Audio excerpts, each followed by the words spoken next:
یہ جو ہے 4 اینٹ نہیں رکھ سکتا، اور اس نے ایسے پھول کنٹے نکال دیے، اس نے 500 روپے لینے والے نے کہ صاحب مطلب یہ کہ ساری زندگی بھی نہیں نکال سکتا۔ تو بعض دفعہ ہم یہ دیکھ رہے ہیں کہ صاحب کم عاقل آیت وظاہبہ وکم جاہل جاہل تلقاہ مرزوقا، بہت سارے لوگ ایسے ہیں کہ عقل مند ہیں، جب بات کرو تو عقل کے پتلے ہیں، جب بات کرو تو عقل کے پتلے ہیں، لیکن کھانے کو نصیب نہیں۔ اور بعض ایسے کہ بات کرو تو ان سے بات نہیں ڈھنگ کی کرنی آتی، مگر ٹھیکیداری کرے، جدھر کو جاوے پیسے لاوے، جدھر کو جاوے پیسے لاوے، جدھر کو جاوے پیسے لگائے، اور لگا دیے 60 مکان میں اتنے لمبے پیسے لگا دیے۔ تو میرے مطلب پتہ چلا کہ یہ انسان کی عقل سے سب کچھ نہیں ہوتا۔ اگر انسان کی عقل سے سب کچھ ہوا کرتا تو پھر مطلب کوئی انسان غریب نہ ہوتا، کوئی انسان کمزور نہ ہوتا، کوئی انسان بیمار نہ ہوتا، کوئی انسان مزدور نہ ہوتے، سب آقا ہی آقا ہوا کرتے۔ پتہ چلا کہ یہ جو ساری چیزیں ہیں یہ کسی اور کے چاہنے سے ملتی ہیں، اور اسی کا نام اللہ ہے۔ ماشاء اللہ لا قوت الا باللہ۔ جو اس حقیقت کو پہچان لیتا ہے وہ مومن ہے، جو ماشاء اللہ کی حقیقت کو نہیں پہچانتا وہ کافر ہے۔ ماشاء اللہ کی حقیقت کو پہچاننا یہی ہے ایمان، کہ جو کچھ ہوتا ہے اللہ کی مرضی سے ہوتا ہے، اور جو کچھ ہوگا اللہ کی مرضی سے ہوگا، اور میرے اندر نہ کوئی طاقت ہے نہ کوئی قوت ہے۔ اگر طاقت و قوت سے بات بنا کرتی تو ہر آدمی رستم ہند ہوا کرتا، ہر آدمی ہندوستان کا وزیر اعظم بنا کرتا، مگر بڑی بڑی موٹی موٹی دماغ والے، بڑی بڑی پارٹیوں والے نہیں پہنچ پاتے، اور ساری زندگی الگ سے لڑتے لڑتے یہ مر جاتے ہیں۔ تو میرے بزرگوں یہ تو سب خدا کی قوت اور طاقت سے ہوتا ہے۔ یہ حقیقت ہمارے اندر آ جانا چاہیے۔ تکبر اور گھمنڈ کو اپنے دل سے نکال دو، غرور اور کبر کو نکال دو، آپس میں بھائی بہن رہو اور محبت کرو، غریب سے بھی محبت کرو، اور جب غریب کو دیکھو تو تب کہو خدا کا فضل ہے کہ مجھ پہ عطا کیا، اور مجھے اوپر فرض ہے کہ میں اس کی خاطرداری کروں اور میں اس کے اوپر رحم کروں۔ میرے بزرگوں ہمیشہ اپنے اندر سے میں کو نکالو۔ میں بہت خطرناک چیز ہے، جس کے اندر بھی میں آئی، تکبر آیا، وہ جو ہے بہت دور تک اسے تباہ و برباد کر دیتا ہے، اور ماشاءاللہ کی حقیقت اس کے اندر سے نکل جاتی ہے۔ تو آج کا سبق ہے ماشاءاللہ۔ کیا ہے؟ ماشاءاللہ۔ بھائی سب کو ایک مرتبہ ماشاءاللہ۔ جب بھی کچھ جب اپنی گاڑی دیکھو، جب اپنی موٹر سائیکل دیکھو، جب کوئی تعریف کرے دوسرا تو فوراً ماشاءاللہ کہہ دیا کرو۔ انشاءاللہ تمہاری بھینس کو نظر نہیں لگے گی، تمہاری گاڑی کو نظر نہیں لگے گی، تمہاری جوانی اور صحت کو نظر نہیں۔ کوئی تمہیں کہا ماشاءاللہ بہت اچھا ہو رہا، اب بغیر ماشاءاللہ کی کہے اگر کوئی کہ بہت اچھا، بہت تکڑا ہو رہا، کون سے کنویں کا پانی پیا؟ میں نے کہا اللہ کا شکر ہے، ماشاءاللہ ماشاءاللہ۔ جب ماشاءاللہ کہہ دیتا ہے تو نظر نہیں، ماشاءاللہ کہہ دیتا ہے تو نظر نہیں لگتی۔ تو میرے بزرگوں ماشاءاللہ کا عمل کرو۔ اور ایک ماشاءاللہ یہ بھی کہ بھائی یہ ساری باتیں جو ہو رہی ہے آپ کے ساتھ یہاں بیٹھ کر اس مدرسے کی برکت سے۔ اب ماشاءاللہ ایک ماشاءاللہ یہ بھی ہے کہ صاحب مطلب یہ کہ تمہارے یہاں مجھے صحیح پتا تو ہے نہیں، لیکن 200-300 شاید زیادہ ہی بچہ قرآن شریف پڑھ رہے ہیں۔ تو قرآن شریف کو ایک کا پڑھ لینا بھی بہت بڑی ہے۔ کتنے بچے قرآن پڑھ رہے ہیں اور قرآن پارے پڑھ رہے ہیں؟ جو پارے پڑھ رہے ہیں انہیں کلمہ طیبہ آتا ہے، نماز آ جائے۔ چھوٹے چھوٹے بچوں کو نماز آ جائے، وہ جو ہے دعائے قنوت سیکھ لیتے ہیں، انہیں تحیات آتے۔ جو بچے مدرسے میں نہیں آتے وہ اس سے محروم ہے۔ اللہ کا فضل ہے، آج سے پہلے نہیں تھا، اب اللہ نے آپ کو ایک ایسا دھیا دے دیا جس میں آپ کے بچے اطمینان سے قرآن شریف پڑھ سکے، دین سیکھ سکے، نماز سیکھ سکے۔ تو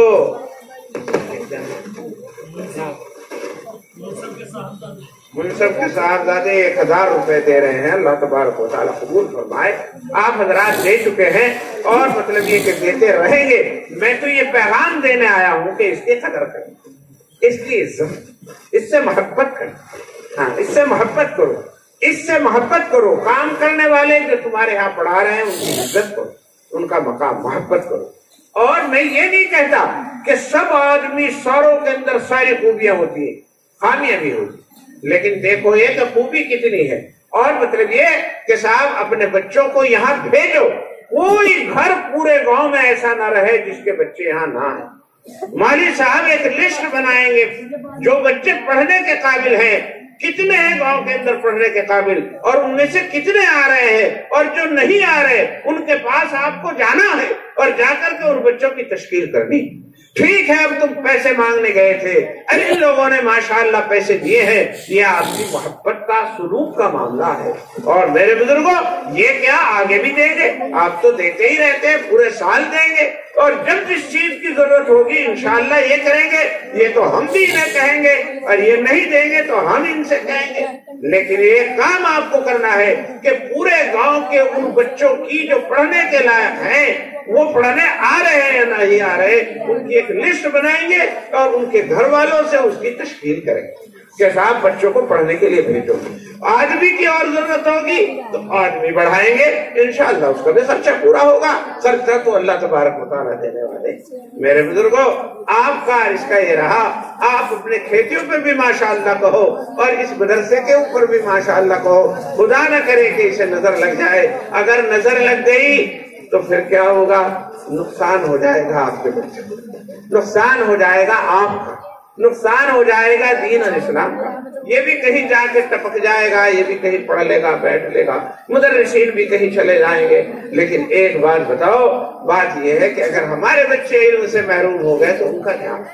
تو اس لیے محبت سے، الفت سے، اللہ ہی کو حاضر و ناظر سمجھ کر اپنے اس مدرسے کی بھی قدر کرو، عزت کرو، اور صاحب اس کی جو ضروریات ہیں انہیں پورا کرو. اللہ تبارک و تعالی ہمیں سبوں کو اپنی جان، اپنی مال، اپنی عزت، اپنی آبرو، اپنے کھیت، اپنی بھینس، اپنا ٹریکٹر، اپنی گاڑی دیکھ کر یہ یقین کرنے کی توفیق عطا فرمائے کہ ماشاءاللہ جو کچھ ہوا ہے اللہ کے فضل سے ہوا ہے، کسی کے انسان کی بس کی بات نہیں کہ صاحب وہ اپنی طاقت اور قوت سے مطلب یہ حاصل کر لے. اللہ اس حقیقت کو اگر ہمارے اندر پیدا کر دیں تو تکبر نکل جائے گا، اور تکبر نکل جائے گا تو پھر کیا ہوگا؟ جب تک میں رہا ڈھونڈتا پھرتا تھا خدا کو، اور جب میں نہ رہا یار کو خود خانے میں دیکھا.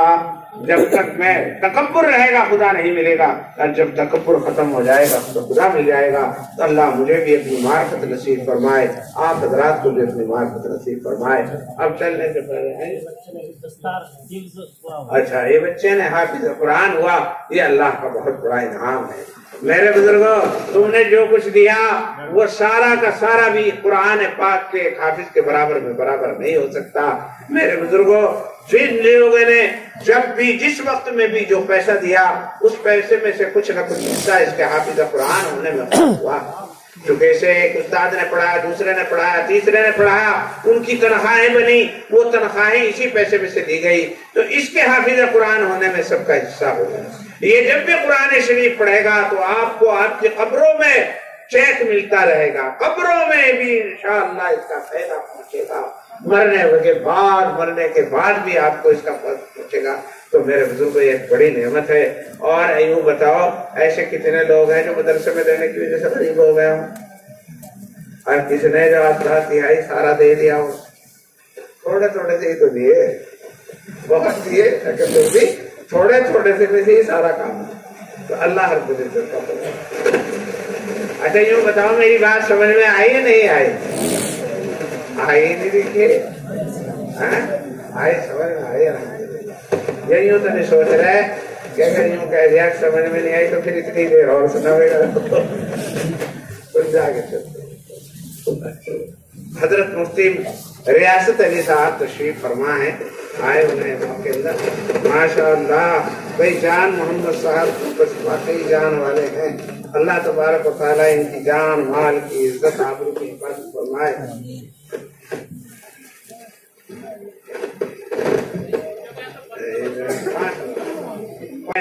اور مجھے امید ہے کہ پہلے 2500 روپے دے چکے ہیں، 5000 یہ ہیں، 7500 روپے ہو گئے. اللہ تبارک و تعالیٰ قبول اور مقبول.